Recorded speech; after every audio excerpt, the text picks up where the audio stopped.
नमस्कार दोस्तों, मैं professional estimation and building engineer Rajesh Tiwari. आज हम इस वीडियो के माध्यम से यह बताएंगे कि हाईवे कंस्ट्रक्शन वर्क में WMM का क्वांटिटी कैलकुलेशन कैसे किया जाता है, यानी वेट मिक्स मैकेडम का क्वांटिटी कैलकुलेट कैसे किया जाता है, यही इस वीडियो के माध्यम से बताएंगे। तो चलिए हम एक शीट के माध्यम से समझते हैं। इस शीट में हमने एक टीसीएस बनाया हूँ। इस टीसीएस के माध्यम से हम WMM का क्वांटिटी निकालना सीखेंगे, यानी वेट मिक्स मैकेडम का क्वांटिटी निकालना सीखेंगे। तो चलिए हम टीसीएस के बारे में कुछ समझा देते हैं कि टीसीएस में क्या क्या दिया गया है। टीसीएस में पहले सब ग्रेड का लेयर दिया गया है, जीएसबी का लेयर दिया गया है, WM का लेयर दिया गया है, DBM का लेयर दिया गया है, BC का लेयर दिया गया है। अब हम बात करते हैं कि सबग्रेड का थिकनेस कितना है, जीएसबी का थिकनेस कितना है, WM का थिकनेस कितना है, DBM का थिकनेस कितना है, BC का थिकनेस कितना है। सबग्रेड का थिकनेस 500 mm दिया गया है, जीएसबी का थिकनेस 200 mm दिया गया है, WM का थिकनेस यानी WM को दो लेयर में फिल करेंगे। First layer 125 mm, second layer 125 mm। फिर DBM का थिकनेस हमारा 50 mm का दिया गया है, BC का थिकनेस 40 mm का दिया गया है। अब तो हम बात करते हैं कि हमारा रोड का विड्थ कितना है, यानी कैरेजवे का विड्थ कितना होगा, पेप शोल्डर का विड्थ कितना होगा, अर्थन शोल्डर का विड्थ कितना होगा।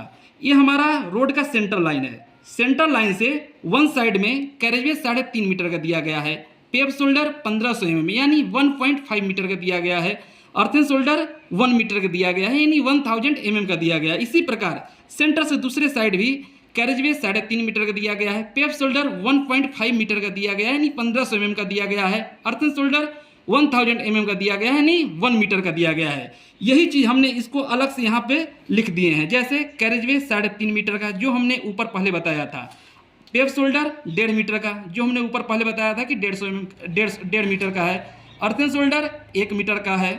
लेयर थिकनेस जो हमने इधर अलग से बताया था, इसी को हमने अलग से यहाँ पर लिख दिए हैं कि हमारा थिकनेस कितने का है। जैसे BC 40 mm का, DBM 50 mm का, WM फर्स्ट 125 mm का, WM सेकेंड 125 mm का, GSB 200 mm का और सबग्रेड 500 mm का। ये तो हो गया हमारे TCS के बारे में। अब हम बात करते हैं कि WM का क्वांटिटी कैलकुलेशन कैसे किया जाएगा। तो चलिए हम जानते हैं। जैसे WM का क्वांटिटी निकालने से पहले हमें GSB का जो टॉप बिर्थ है, यानी यहाँ से लेके यहाँ तक GSB का टॉप बिर्थ निकालना होगा। फिर WMM का टॉप बिर्थ यानी WM यहाँ से लेकर यहाँ तक का बिर्थ, WM का टॉप बिर्थ यानी GSB का टॉप बिर्थ, WM का टॉप बिर्थ, ये दोनों का हम बिर्थ निकाल कर जो एवरेज कर देंगे वो एक हमारा फाइनल बिर्थ आ जाएगा। हमें तो लेंथ पता रहता है कि हमें कितना मीटर का क्वांटिटी निकालना है। जैसे हमने यहाँ पर लिखा है लेंथ कितना होगा, 100 मीटर के बेड के लिए हम क्वांटिटी निकाल रहे हैं। बिर्थ मगर हमें नहीं पता है, इसीलिए हमें एवरेज बिर्थ निकालना पड़ता है कि GSB टॉप बिर्थ प्लस WM का टॉप बिर्थ, इसको हम एवरेज करके जो बिर्थ आएगा वो फाइनल बिर्थ हो जाएगा। डेप्थ हमें पता है कि WM में कितना डेप्थ है, WM फर्स्ट का 125 है, WM सेकेंड का 125, यानी दोनों को हम ऐड कर देंगे तो 250 mm का हो जाएगा, यानी 250 mm का हो जाएगा। WM का फाइनल थिकनेस 250 mm का हो जाएगा। इसी को हम कैलकुलेट करेंगे। तो चलिए हम एक सीट के माध्यम से जानते हैं। दूसरे सीट में हमने इसके बारे में बताए हैं। जैसे पहले हम ये GSB टॉप का विड्थ निकालेंगे, यानी यहाँ से लेकर यहाँ तक का विड्थ, यहाँ से लेकर यहाँ तक का विड्थ क्या होगा। तो इसके लिए एक फार्मूला होता है, carriageway plus paved shoulder plus earthen shoulder plus crust above into horizontal slope. अब हम जानते हैं कैरेजवे कितने का है। कैरेजवे हमने ऊपर बताया हूँ, कैरेजवे वन साइड का, सेंटर से वन साइड का 3.5 मीटर का है, तो हमने 3.5 मीटर लिख दिया हूँ। पेप शोल्डर सेंटर से वन साइड का 1.5 मीटर है, तो हमने 1.5 मीटर लिख दिए हैं। फिर हम अर्थन शोल्डर का बात करते हैं कि यहाँ से यहाँ तक अर्थन शोल्डर कितना होगा, अर्थन शोल्डर 1 मीटर का होगा, सेंटर से वन साइड का। हमने यहाँ पर लिखा हूँ कि अर्थन शोल्डर कितने का है, 1 मीटर का है। क्रस्ट एबव का यह मतलब हुआ कि हम जैसे GSB टॉप का विड्थ निकाल रहा हूँ, तो जैसे हमने यहाँ सबका क्रस्ट लिख दिया हूँ, हम GSB टॉप का विड्थ निकाल रहा हूँ, तो GSB का क्रस्ट छोड़कर उसके ऊपर जितने भी क्रस्ट होंगे, जैसे WM के क्रस्ट, WM फर्स्ट के क्रस्ट, DBM के क्रस्ट, BC क्रस्ट, इन सबको जोड़ देंगे। यानी GSB का थिकनेस और BC का थिकनेस छोड़ देंगे, यानी GSB के ऊपर जितने भी थिकनेस होंगे, यानी GSB के कौन कौन ऊपर है, 125 प्लस 125 प्लस 50 प्लस 40, इन सबको जोड़ेंगे, यानी इन सबको ऐड करेंगे तो हमारा 340 mm आएगा। यानी हम इसको मीटर में कन्वर्ट कर दिया हूँ, इसलिए 0.340 रख दिया into horizontal slope. Horizontal slope का मतलब हमारे TCS में दिया रहता है कि हम हॉरिजॉन्टल स्लोप क्या लेंगे। जैसे हमारे इस TCS में दिया गया 1:2, यानी 1 मीटर वर्टिकली तो 2 मीटर हॉरिजॉन्टली, यानी हॉरिजॉन्टल स्लोप कितना का है, 2 का है। यही हमने 2 यहाँ पर उठाकर हमने यहाँ पर रख दिया हूँ कि यहाँ पे 2 हो जाएगा। अब हम इसका कैलकुलेशन करेंगे, 3.5 metre plus 1.5 metre plus 1 metre, यदि इसको इतना को जोड़ेंगे तो 6 मीटर आ जाएगा। फिर इसका कैलकुलेशन करेंगे 0.340 इंटू 2, तो 0.680 आ जाएगा।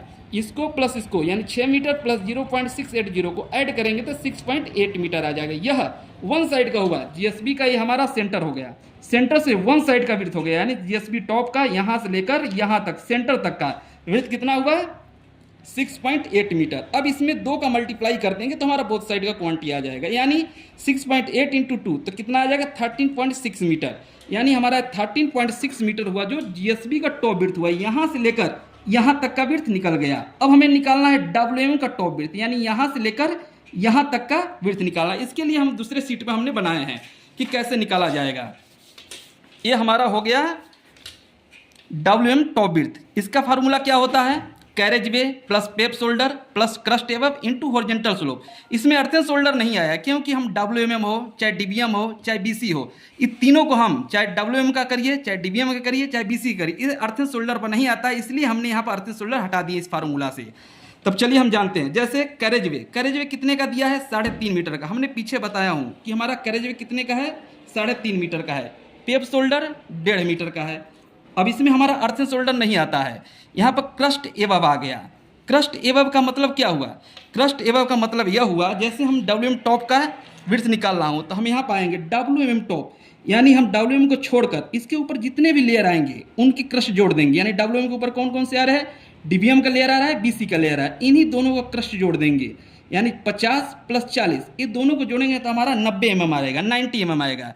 इसको हम मीटर में कन्वर्ट कर देंगे तो 0.09 आ जाएगा इंटू हॉरिजॉन्टल स्लोप। अब यहाँ पर हॉरिजॉन्टल स्लोप क्या होता है, इसमें अर्थन शोल्डर नहीं आ रहा है, इसलिए 1:1 का स्लोप हो जाता है। यानी 1 मीटर वर्टिकली रहेगा तो 1 मीटर हॉरिजॉन्टल रहेगा, इसलिए हमने यहाँ हॉरिजॉन्टल स्लोप 1 का रख दिए हैं क्योंकि यहाँ पे हमारा अर्थन शोल्डर नहीं आ रहा है। हमारा स्लोप 1:1 का चलता है, इसलिए 1 यहाँ पे हमने एज टू एज पुटअप कर दिए हैं। अब इसका हम इस सबको कैलकुलेशन करेंगे, यानी 3.5 मीटर प्लस 1.5 मीटर ये दोनों को ऐड करेंगे तो 5 मीटर होगा, प्लस 0.09 इंटू 1 इसको मल्टीप्लाई करेंगे तो 0.09 आ जाएगा। जब ये दोनों को ऐड करेंगे तो 5.09 मीटर यह वन साइड का आया है। यानी ये डब्ल्यूएम है, डब्ल्यूएम सेंटर से वन साइड का हमारा विड्थ कितना आ गया 5.09। इसमें हम 2 का मल्टीप्लाई कर देंगे तो यानी 2 का मल्टीप्लाई करेंगे तो क्या आएगा 10.18 मीटर बोथ साइड। यानी हमारा कहने का मतलब है कि डब्ल्यूएम टॉप का विड्थ 10.18 मीटर बोथ साइड आ गया। यानी यहाँ पर ड्राइंग में देखिए यह डब्ल्यूएम का टॉप है, यहाँ से लेकर यहाँ तक का बोथ साइड का विड्थ कितना आया है 10.18। अब हमको इसका एवरेज करना होगा कि हम जो जीएसबी टॉप का विड्थ निकाला हूँ, जैसे हम जीएसबी टॉप का विड्थ निकाला हूँ प्लस डब्ल्यूएम टॉप का विड्थ निकाला हूँ, इनका हमें एवरेज करना होगा। हमने इस सीट में एवरेज विड्थ निकाले हैं। जैसे हमारा जो जीएसबी टॉप का विड्थ कितना आया था 13.6 मीटर, तो हमने यहाँ 13.6 मीटर रख दिया, प्लस जो हमारा डब्ल्यूएम टॉप का विड्थ था 10.18 तो हमने यहाँ पर 10.18 रख दिया। इसको डिवाइड 2 से कर देंगे तो हमारा एवरेज विड्थ पता चल जाएगा। कितना आया एवरेज विड्थ 11.89 मीटर आ गया। अब हमें डब्ल्यूएम का क्वांटिटी निकालने का फार्मूला होता है लेंथ विड्थ इंटू डेप्थ। तो हमें लेंथ पता है कि हम लेंथ कितना मीटर के लिए डब्ल्यूएम का क्वांटिटी कैलकुलेशन कर रहे हैं। हमने यहाँ 100 मीटर मान के चलें कि हम 100 मीटर बेड के लिए डब्ल्यूएम का क्वांटिटी निकाल रहे हैं। विड्थ भी हमें पता चल गया, विड्थ कितना हमारा आया है एवरेज विड्थ 11.89। तो हम यहाँ पे 11.89 रख सकते हैं, 11.89 मीटर, 11.89 मीटर। और डेप्थ हमें पता है, डेप्थ हम कितना मीटर के निकाल रहे हैं 250 mm के लिए, यानी कहने का मतलब 0.25 मीटर। तो यहाँ हम डेप्थ में लिख देता हूँ 0.250 मीटर।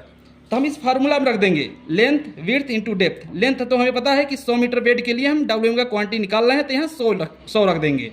विड्थ कितना है 11.89 जो अभी हमने पीछे निकाला है एवरेज विड्थ 11.89। डेप्थ हमारा डब्ल्यूएम फर्स्ट और सेकेंड दोनों का थिकनेस जोड़ देंगे तो हमारा 250 mm आ जाएगा। यानी इसको हम मीटर में कन्वर्ट किया हूँ तो 0.250 मीटर आ जाएगा। जब इन तीनों को हम मल्टीप्लाई करेंगे तो 297.25 आएगा। यानी कहने का मतलब हुआ हमारा इस बेड में डब्ल्यूएम का क्वांटिटी कितना लगेगा 297.25 MQ, यानी 297.25 क्यूबिक मीटर हमारा डब्ल्यूएम लगेगा। यदि यह वीडियो आप सभी मित्रजनों को पसंद आया हो तो लाइक सब्सक्राइब करना ना